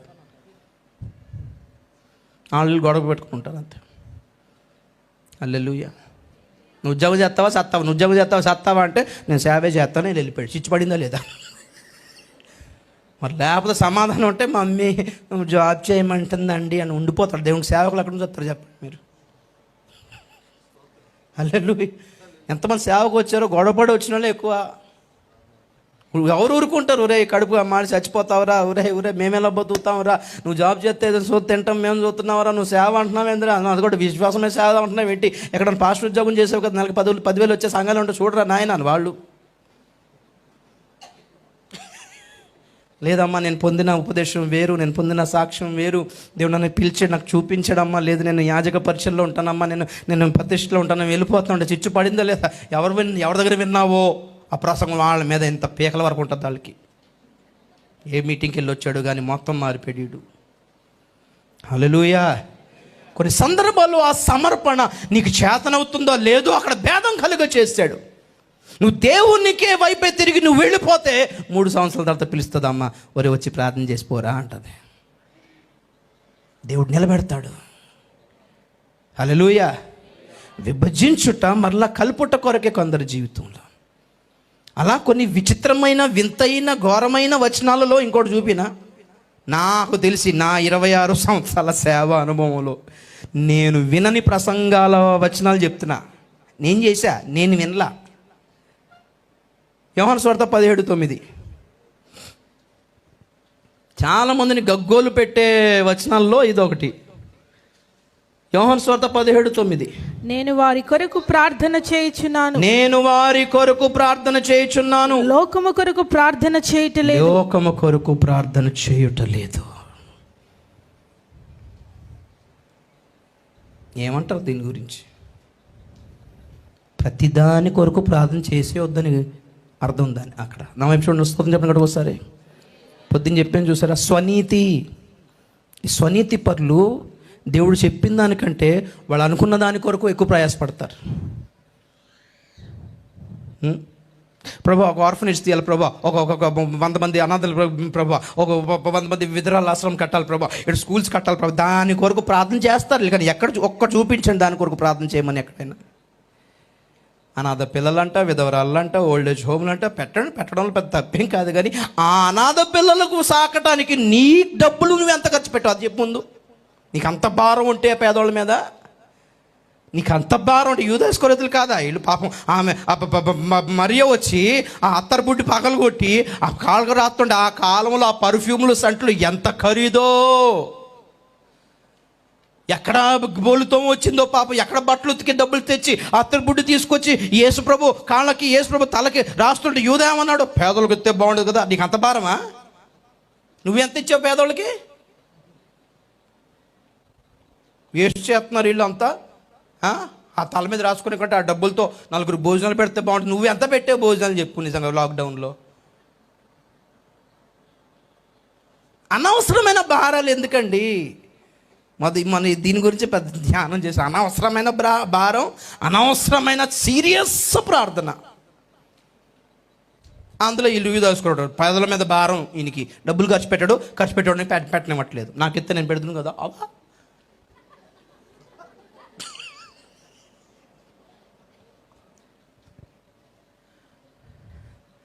ఇంకెవరు మీకు కనపడుతున్నారు? అనవసరమైన పనులు ఎక్కువ చేసిన వాళ్ళు. ఇది పేతురు, యాకోబు, యోహాను పొద్దున్న చెప్పాను. వెళ్ళి ప్రకటించి సేవ చేయండి. యేసులో నేను మహిమను మేము చూచాము, జీవవాక్యమును చూచాము, తాకి చూచాము, మెస్సయ్యను కనుగొంటిమి అని చెప్పమంటే లేదు. నీకును మోషేకును ఏలియాకు 3కి సమానంగా స్తూపాలు పెడతాము ఇక్కడ. ఇదా నీ పరిచయం, నీ భారం అంతా. ఒక పెద్ద బిల్డింగ్ కట్టాలి, దాని మీద ఒక సిలువ పెట్టాలి, అక్కడ యేసుప్రభు బొమ్మ ఇలా పెట్టాలి, కింద హుండి పెట్టాలి, వచ్చే పొయ్యిలు కొవ్వు తొలగించి డబ్బులు ఎత్తా ఉండాలి. ఇదా నీ భారం? అనవసరమైన చేయడానికి ఎలా, చూడడానికి ఎలా కనపడుతుంది? పాపం చాలా కష్టపడుతున్నాను, పాపం చాలా కష్టపడుతున్నారు కానీ అనవసరమైన కష్టం అది అంటున్నాను నేను. బత్షెబతో పాపం చేసిన తర్వాత పుట్టిన బిడ్డ జబ్బు పడ్డాడు. దావీదు ఏం చేశాడు? చాలా సీరియస్గా ప్రార్థన చేశాడు. ఏం భారం అది? అతను ఉపవాసం ఉండి ప్రార్థన చేశాడు అంట. అనవసరమైన ప్రార్థనలు ఉన్నాయి బైబిల్లో, అనవసరమైన భారాలు ఉన్నాయి బైబిల్లో. అందులో ఒకటి మార్త. అనవసరమైన ప్రభా ఎంత కష్టపడతాం ప్రభా, ఈ కిచెన్ ఐటమ్ అంతా నేను చూడు ప్రభా, ఆమె చేసిన దాంట్లో పెద్ద పాపం ఏం కాదు కానీ అనవసరమైంది అన్నాడు ఆయన. అవసరమైంది ఒక్కటే, కూర్చొని వాక్యం వింటుంటే బాగుండేది. భోజనాలు దేవుంది తర్వాతనే చేసుకోవచ్చు. స్తోత్రం చెప్పండి ఒకసారి. భోజనాలు దేవుంది తర్వాతనే చేసుకోవచ్చు. దేవుడు దాని గురించి పట్టించుకున్నాడా? 3 రోజులు వీళ్ళు తినలేదు, శిష్యులు వచ్చారు. యేసుప్రభుకి ఆ టెన్షన్ లేదు. ప్రభా వీళ్ళందరికీ ఆకలి ఎత్తమన్నారు వాళ్ళు వచ్చి. వాళ్ళకి కాదు, మీకు ఏకుతుందని చెప్పండి. మ్యాటర్ అది అసలు.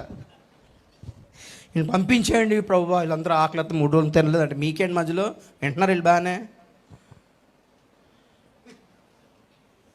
అనవసరమైన భారం ఎందుకు? అనవసరమైన ప్రార్థనలు ఎందుకు? అసలు ఫేస్బుక్లో డేరా బాబా ఉన్నాడు కదా, పంజాబ్లో దొరికిపోయాడు.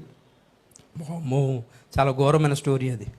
ఆడు దొరికిపోయాడు, అనేక మంది ఆడపిల్లని పాడు చేశాడు, అది ఇది వస్తుంటే కింద మన భక్తులు ఉంటారు కొంతమంది, ఆమెన్ బరి భక్తులు, వాళ్ళు మనం ఆయన కోసం ప్రార్థించాలి. అబ్బో, మనం డేరా బాబా కోసం ప్రార్థన చేద్దాం, ఆసారం బాపు కోసం ప్రార్థన చేద్దాం, లాడెన్ కోసం ప్రార్థన చేద్దాం, దావుద్ ఇబ్రహీం కోసం ప్రార్థన చేద్దాం, లూసిఫర్ కోసం ప్రార్థన చేద్దాం, కయీను కోసం ప్రార్థన చేద్దాం, యూదా ఇస్కరియోతు కోసం ప్రార్థన చేద్దాం. ఈ ప్రార్థనా పరులు భక్తులు వామ్మో వీళ్ళు ఏమనుకుంటారంటే, మేము ఎంత భారం వహించు, మా భారం చూస్తే దేవుడు ఇంప్రెస్ అయిపోయి నేను కూడా చెప్పని ప్రార్థన చేస్తున్నారు, వీళ్ళు చాలా మంచోళ్ళు అనుకుంటున్నారు వీళ్ళు. దేవుడు చెప్పని సేవ చేసి ఎలా బహుమానం పొందుతాం అనుకుంటున్నారు?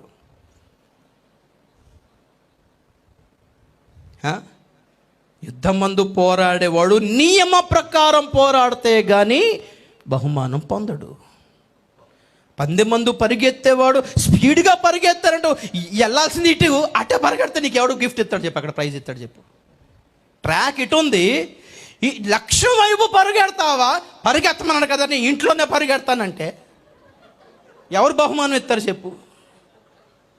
పరిగెత్తానండి అంతకంటే స్పీడు, అట్ట టీవీలో చూసుకున్నాను, టైం కంటే నాదే ఫస్ట్ అంటే ఎందుకు ఇస్తారు? పరిగెత్తించే చోట నువ్వు పరిగెత్తలేదు. ట్రాక్లో ఉండి నిన్న కదా వెంట్రుక వాసిలో సైడ్ ట్రాక్ అయిపోయి చాలా కష్టపడుతున్నాం, బహుమానం కోసం ఎదురు చూస్తే ఏమీ దొరకదు. అప్పుడు పళ్ళు కొరుకుతారు తెలుసా మీకు? ఏడుపును పళ్ళు కొరకు ఎందుకుంటాయి చెప్పండి? ప్రభు రాకడలో ఒక గుంపేమో గుండెలు బాదుకొని విలపిస్తారంట, రొమ్ము కొట్టుకుందురు. ఆ ఏడుపు వేరు, ఇక్కడ ఏడుపు పండ్లు కొరుకుటానికి గుంపు వేరు. దాని గురించి ఒకసారి, ఈ గుంపు వేరు ఆ గుంపు వేరు, వీళ్ళ గుంపు బెటర్. ఇంకా అయ్యో మేము ముందు నమ్ముకోలేదు, అయ్యో మేము అర్థం చేసుకోలేదు, ఆ సువార్తను అప్పుడే నమ్ముంటే బాగుండదని వీళ్ళు ఏడుపు ఇంకా న్యాయంగా ఉంది. మేము ఇంత చేసాం, మా ఇల్లు వదిలేశాడు, ఇది అన్యాయం, ఇది ప్రభు నీ మనసుని బట్టే కదా మేము ప్రార్థన చేసాం ప్రభు, మేము లూసిఫర్ కోసం ప్రార్థన చేసామంటే అంత భారం ఎందుకో అంటాడు ఆయన. నాకు లేని భారం మీకెందుకు? చెప్పింది చేస్తలేరు. యేసు ప్రభుకి చేత కాకనా? యూదా తప్పిపోయాడు, పేతురు తప్పిపోయాడు, ప్రభు ఎవరి కోసం ప్రార్థన చేశాడు? అది టార్గెట్. యూదా అమ్మేశాడు, పేతురు కూడా ఇంచుమించు అమ్మేసినట్టు లెక్క, వదిలేశాడు, అక్కడ అబద్ధం చెప్పాడు, నాకు ఆయన సంబంధం లేదు, ఒప్పేసుకున్నాడు. ఎంత దారుణమో తెలుసా? ఆ పాపానికి అసలు క్షమాపణ లేదు. నన్ను తృణీకరించి వాడిని తృణీకరిస్తానన్నాడు ఆయన. నలుగురిలో నన్ను గురించి సిగ్గుపడేవాడు గురించి నేను సిగ్గుపడతానన్నాడు. ఈయన నావాడా చిచి అంటానన్నాడు, నేనే సిగ్గుపడతానన్నాడు అలాంటి వాళ్ళని నా తండ్రి ఎదుట.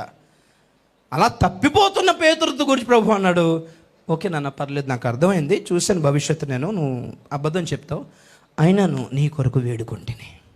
ఏర్పాట్లు ఉన్న వాళ్ళ కోసమే ప్రార్థన చేశాడు, అడ్డమైన సంతానం కోసం అని ప్రార్థించాలి. శాస్త్రుల పరిస్థితుల కోసం ప్రార్థన చేసి వాళ్ళందరూ రక్షణ నడిపించుకోవడం లేకపోనా చేయలేదు. ఎందుకు? వాళ్ళ డిఎన్ఏ యేసయ్యకు తెలుసు. ఏమిటి వాళ్ళ డిఎన్ఏ? వాళ్ళు సర్ప సంతానం. వట్టిగా చెప్పాడు అనుకుంటున్నారు దేవుడు ప్రభు. అక్కడ ఊరికే అలాగా సరదాగా గాడిద ఒక కుక్క ఒక పాములు అలా మామూలుగా చెప్పాడు అనుకున్నారు. కాదు, నిజముగా వాళ్ళు దుష్టుని సంబంధాలు. వాళ్ళు క్లియర్గా చెప్పాడు, మీరు మీ తండ్రి యగు అపవాది సంబంధులు యూదులలో కలిసిపోయి యూదులుగా చలామణి అయిపోయి దేవాలయంలో నాయకత్వం వహిస్తున్నారు. I just don't care. మీ నుండే తప్పించడానికి వచ్చాను. ప్రజలారా ఇటు వచ్చేయండి, అమాయకుల ప్రజలారా వచ్చేయండి, ఈ కుంటి వాళ్ళు గుడ్డి వాళ్ళు మూగ వాళ్ళు కుష్ఠులు అందరికి వచ్చేయండి. వాళ్ళు విడిపించలేరు. వాళ్ళకి ధర్మశాస్త్రం జ్ఞానం బాగా బుర్ర నిండిపోయింది, కానీ ఈ శాస్త్ర పరిస్థితులు వాళ్ళ నీతి అంతే. వాక్యం నుంచి ఏం బోధిస్తారంటే, రే దశమాకి ఇచ్చావా, ఇచ్చారా, మీరు ఆ కానుక ఇచ్చారా, పావురాలు ఇచ్చారా, మాకు వంట అవుతుంది అక్కడ పావురాలు తెచ్చారా, ఈ గొడవే తప్ప వాళ్ళకి డబ్బులు వచ్చే వాక్యాలు ధర్మశాస్త్రంలో చూశారు, కానీ మెస్సయ్య కొరకు సిద్ధపరిచే ప్రసంగం ఎప్పుడైనా చేశారా ఆ శాస్త్రాలు వాళ్ళ శాస్త్రాలతోటి?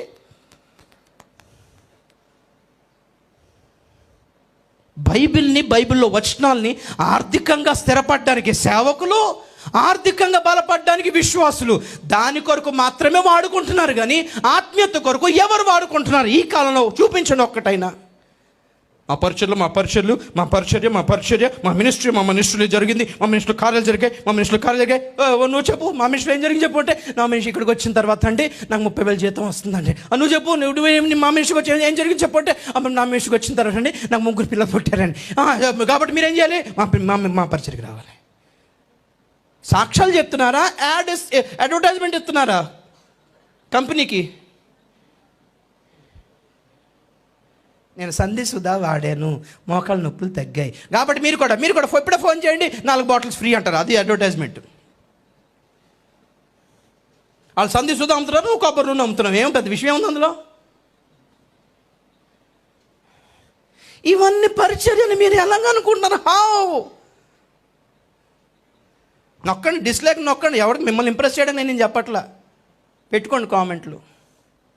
ఒకరోజు తెలుస్తుంది, తెలిసినా లాభం లేదు. ఆ రోజు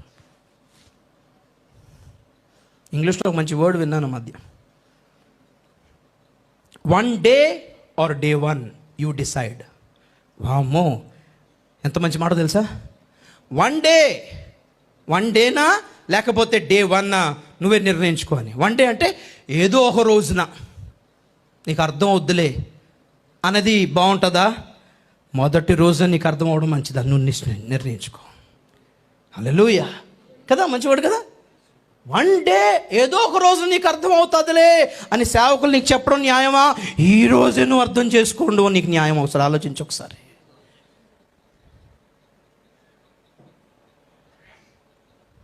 day 1 అయితే నీ నిర్ణయం సూపర్. 1 day అయితే నువ్వు బయటపడడం కష్టం, తెలిసినా లాభం లేదు, కూరుకుపోయి ఉంటావు ఆ రోజున. నా బోధకుల మాట నేనేలా వినకపోతిని, ఇప్పుడు నేనేమైనా చేద్దామన్నా నా మాంసము క్షీణించిపోయాను. ఎప్పుడన్నా చదివారా? ఎప్పుడన్నా చదువుతారా? అలాగే ఉంటుంది సామెతల గ్రంథం. నేను ఎందుకు నా బోధకుల మాట త్రోసివేశానే, అయ్యో నేను వాళ్ళ ఉపదేశం ఎందుకు వినలేదే. ఓకే, 5వ అధ్యాయం 10వ వచనం చదవండి. సామెతల గ్రంథం. నీ ఆస్తి వలన పరులు తృప్తి పొందుదురు, నీ కష్టార్జితము అన్యుల ఇల్లు చేరును. తుదకు నీ మాంసమును నీ శరీరమును క్షీణించినప్పుడు, అయ్యో ఉపదేశము నేనెట్లు త్రోసివేసి తిని, నా హృదయము గద్దింపునెట్లు తృణీకరించెను. నా బోధకుల మాట నేను వినకపోతిని, నా ఉపదేశకులకు నేను చెవియొగ్గలేదు. నేను సమాజ సంఘముల మధ్య నుండినను ప్రతి విధమైన దౌష్ట్యమునకు లోబడుట కొంచెమే ఎడమాయను అని నీవు చెప్పుకొనుచు మూలుగుచునుందు. చాలు ప్రింట్ చేసుకొని గోడ తగిలించుకోండి ఇంట్లో. భయపడకము నేను నీకు తోడై ఉన్నాను. ఈ వచనాలు మానేయండి ఈసారి. ఇలాంటి గోడ చూడగానే బెదిరిపోవాలి, ఆ గోడ చూడగానే బెదిరిపోవాలి. బైబిల్ ఏం చెప్తుందంటే, నువ్వు గోడ చూడగానే పాములు కనిపించే రోజులు వస్తాయి. దాని బదులు ఈ వచనాలు పెట్టుకో. వాడు గోడ మీద చేయి పెట్టగా పాము కాటేస్తుంది. గోడ మీద టీవీ ఉందా, పాము ఉందా చూసుకో ఒకసారి. ఈ వచనాలు రాసుకోండి గోడ మీద ఇంట్లో. చూడగానే బెదిరిపోలే. మీకు మార్మస్ రావాలి, మీ ఇంటికి వచ్చే చుట్టాలకు మార్మస్ వచ్చేలా చూసి. హల్లెలూయా. ఇలాంటి పదాలు కొంచెం హైలైట్ చేసి పెట్టుకోండి ఒకసారి. దేవుని స్తోత్రం చెప్తాం గట్టిగా ఒకసారి, గట్టిగా హల్లెలూయా. మనం మార్చలేం జనాల్ని, వాక్యం మారుస్తుంది నిజంగా తెలుసా. ట్రైన్లో వెళ్తూ ఇలాగ గోడల మీద వాక్యం చూసి మారిన వాళ్ళు ఉన్నారు. వాక్యం మారుస్తుంది, ఎప్పటికైనా మారుస్తుంది, ఎప్పటికైనా క్రియేట్ చేస్తుంది. ఎప్పుడు వ్యర్థం కాదు దేవుని మాట. అలా బలమైన మాటలు కొన్ని కొత్తగా తీసి పెట్టండి. అయ్యో ఉపదేశము నేను ఎట్లు త్రోసివేసి తిని. ఏం ఏడుపో తెలుసా ఇది, ఏం మూలుగో తెలుసా ఇది. అందులో ఘోరమైన విషయం ఏంటంటే, భ్రష్టుడైపోయిన తర్వాత ఏడిపి ఇంకా అవకాశం లేదు అని అర్థం వీళ్ళకి. అయ్యో నా బోధకుల మాట నేను ఎట్లు వినకపోతేనే, నా హృదయము గద్దెంపునెట్లు తృణీకరించేనే. అయ్యో అయ్యో, ఆ కష్టార్జితం అన్నిళ్ళు తీసేసుకున్నారు, ప్రభుత్వాలు లాగేసుకున్నారు, ఆస్తులన్నీ ప్రభుత్వాలు లాగేసుకున్నారు. రిసెషన్ అంటారు, మీకు గుర్తుపెట్టుకోండి. రీసెట్ అంటారు. రీసెట్ అంటే ఈ మార్చ్లోనే ఏప్రిల్లో వస్తుంది. రీసెట్ అంటే మీరు ఫోన్లో రీసెట్ బటన్ నొక్కారనుకోండి, అంతా డిలీట్ అయిపోద్ది డేటా అంతా. అప్పుడు కొత్తగా మరలా ఫోన్ నెంబర్లు ఎక్కించుకొని యాప్స్ డౌన్లోడ్ చేసుకోవాలి. రీసెట్ అంటారు చూస్తారా, రీసెట్ బటన్. అలాగా ప్రపంచ ఆర్థిక వ్యవస్థకు ఒక రీసెట్ రాబోతుంది. ఆ రీసెట్లో మీ ఫిక్స్డ్ డిపాజిట్స్ అన్నీ గల్లంత అయిపోతాయి. మీరు ఇన్సూరెన్స్ పెట్టుకున్న డబ్బులన్నీ గల్లంత అయిపోతాయి. మీరు వెళ్ళిపోయారు, సార్ నా 2 లక్షలు ఉండాలండి. ఏమనంటే, అవునా 2 లక్షలు చూద్దాం మీరు వెళ్ళండి, చూస్తాం, ఏం కాదు. వాళ్ళకి తెలీదా ప్రభుత్వానికి డబ్బులు కావాలి ఇప్పుడు. ఈ ప్రభుత్వం పెద్ద టెన్షన్ పడకండి, పెద్ద ఇదేం లేదు, వచ్చేస్తుంది, పెద్ద భయంకరమైన దినాలు రాబోతుందని ఒట్టిగా ఏ డబ్బుల కోసం తిప్పలు పడ్డారో, ఏ ఆస్తుల కోసం ఇప్పుడు తిప్పలు పడుతున్నారో, ముందుకు వచ్చి ప్రార్థన చేయించుకోండి అంటే ఏ ఆస్తుల కోసం ప్రార్థన చేయించుకుంటున్నారో, ఏ ఉద్యోగాలు రావాలని ప్రార్థన చేయించుకుంటున్నారో, ఏ కాలేజు స్కూల్స్ అని వేదన పడతారో, అవన్నీ ఒక శుద్ధ సున్నా అని అర్థం అవుతుంది మీకు. శుద్ధ సున్నా అని అర్థం అవుతుంది. ఇది నిన్న ఒక పోస్ట్ చూశాను ఫేస్బుక్లో. ఒక హోటల్ పేరు, ఒక చౌమిన్ హోటల్, చౌమిన్ గప్చు పానీపూరి అమ్ముతున్నాడు అనమాట. ఆ హోటల్ పేరు ఏంటో తెలుసా? నిరుద్యోగి MA BEd హోటల్ పేరు. నిరుద్యోగి MA BEd. పాపం MA BEd చేసినా నూడులు అమ్ముకుంటున్నాడు, పానీపూరి అమ్ముకుంటున్నాడు. చదువులు బాగా చదివి బతికేస్తారనుకుంటున్నారా మీరు? సేవకన్నా రండి, దేవుడు పెడతాడు. స్తోత్రం చెప్పండి గడుగు ఒకసారి. హల్లెలూయా. ఉండి ఉపవాసం ఉంటారండి సేవకులు, మీరు లేక తింటలేదు. తేడా గుర్తుపట్టండి. సేవకులు ఎందుకు ఉపవాసం ఉంటున్నారు? ఉండి ప్రార్థన చేయరని ఉపవాసం ఉంటున్నారు, లేక కాదు. ఆ కాలం పోయింది. లేక బతకలేక తిండి లేక ఉండేవారు పాపం సేవకులు. కానీ ఈ కాలంలో దేవుడు శుభ్రంగా తినండి అబ్బాయి, శుభ్రంగా సేవ చేయండి అంటే ఇది తినేసే ఊరుకుంటున్నారు అంత. హల్లెలూయా.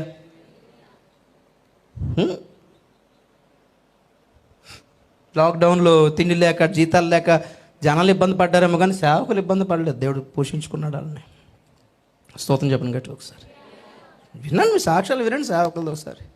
ఎలా నాకో తెలియదండి, అద్భుతంగా దేవుడు చూశాడయ్యా మమ్మల్ని, బా సంతోషం అనిపించింది. మరి చర్చలు లేవు కదండి, మరి ఎలా బతికారు అంటే మీ మీద బతుకుతారు అనుకుంటున్నారా సేవకులు? దేవుడు బతికించుకుంటున్నాడు.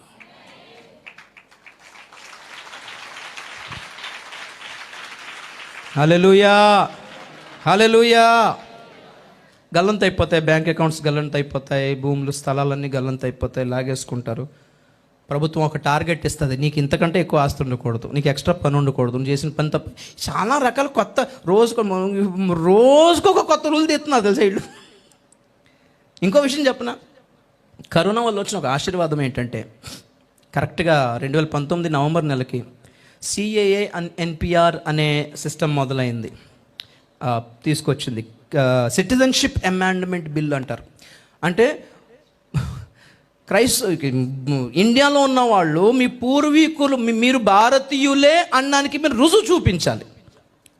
లేదు ఓటర్ కార్డు ఉందండి, ఓటర్ కార్డు కాదు, రేషన్ కార్డు కూడా చెల్లదు, ఆధార్ కార్డు కూడా చెల్లదు, మీరు ఇండియన్సే అని చెప్పడానికి మీ తాతగారి రేషన్ కార్డు సంపాదించాలి. తాతగారు ఇంకా తక్కువ అన్నా, తాతగారికి తండ్రి ఎవరు మనకు తెలియదు, ముత్తాతగారు. అక్కడ నుంచి రావాలి. 1971 60 నుంచి ఏదో ఒక రుజువు చూపించాలి. మేము మీ వంశం ప్రకారంగా, మీ ఇంటి పేరు ప్రకారంగా చూపిస్తే మేము వాళ్ళ నుంచి వాళ్ళ వంశమేనండి. ఇది దొరుకుతుందా మనకి? ఆ తాతలు ఎక్కడ ఉన్నారో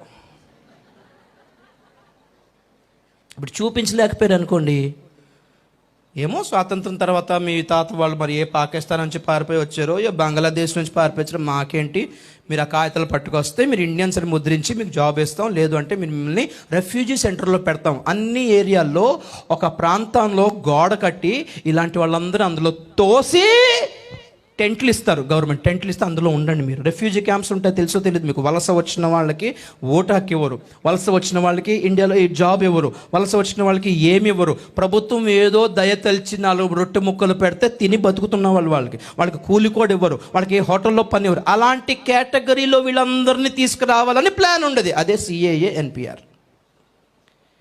ఇప్పుడు క్రైస్తవులు అనుకోండి, మనం వెళ్ళిపోయి మేము కూడా మా తాతలు, మీ తాతలు హిందూ, మీరు క్రిస్టియన్స్ ఎలాగయ్యారు?